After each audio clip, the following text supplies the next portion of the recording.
Ating ingredients sa ating tortang dilis. Meron tayong dilis na boneless na yan, boneless. At saka meron tayong pangpalasa. Meron tayong asin at flour, bawang at sibuyas bombay. Merong egg. Yan, merong ring onions or sibuyas dahon. Ito po ang ating ingredients for tortang talong. So, let's go for cooking. Tayo ngayon, mag-ready tayo para sa ating i-ready natin ang ating mga lamas. Ito ay garlic para sa ating tortang dilis po ito.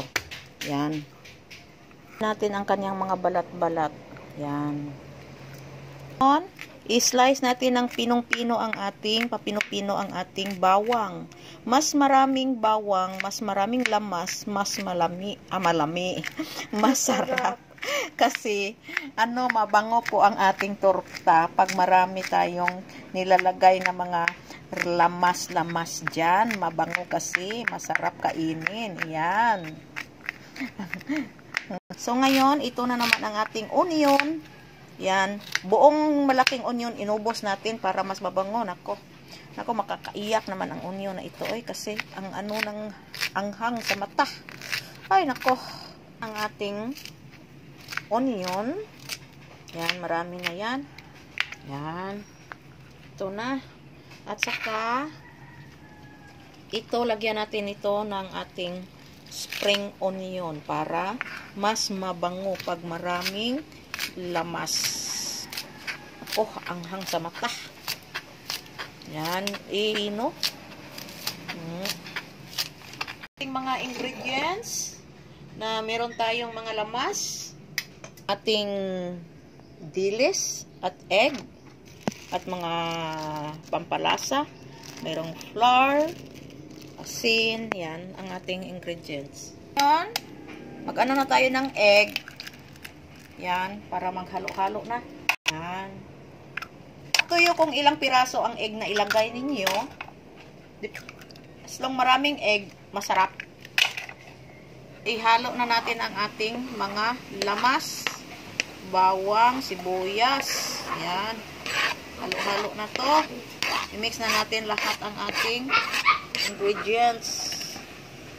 Paglagay na tayo ng asin. Pepper. Yan. Pampalasa po. Yan. Ang ating pampalasa. Flour. Yan. Estimate lang. Natin na mayroong egg.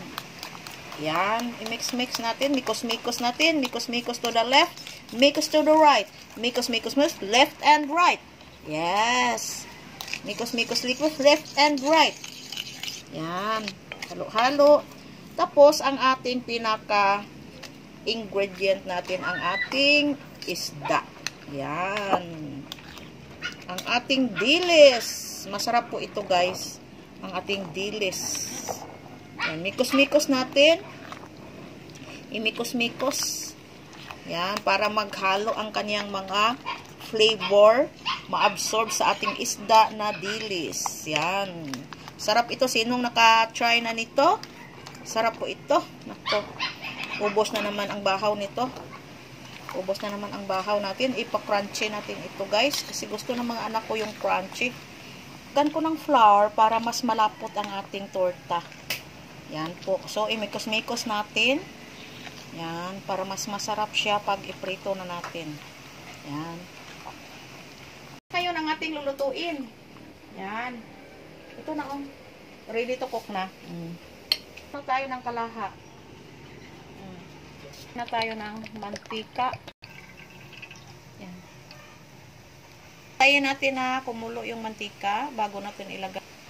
So, bago natin ilagay ang ating dilis, painitin muna natin, pakuluin para mas maano siya paglagay natin. Guys, yan.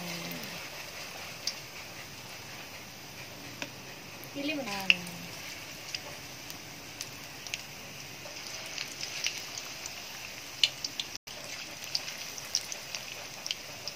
Yan, ang bango. Mabango kasi maraming lamas. Yun, ito na. Nag-golden brown na siya. Yan. Nag-golden brown na. Pag mag-golden brown na, pwede na natin siyang yan, baliktad.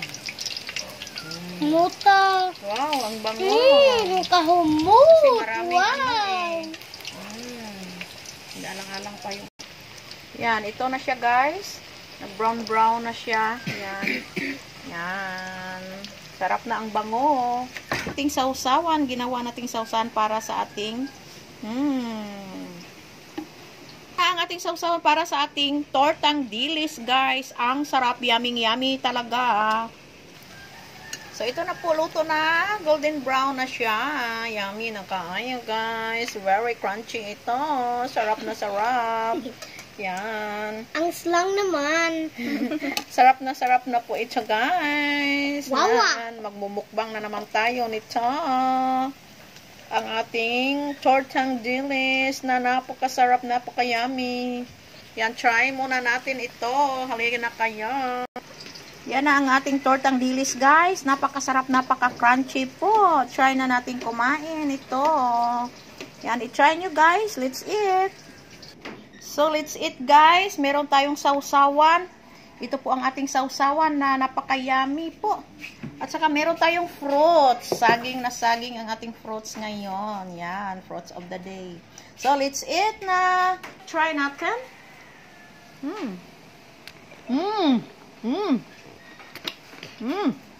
Crunchy. Very yummy. Nako, ang sarap. Crunchy talaga. Try nyo guys. Kainan na tayo.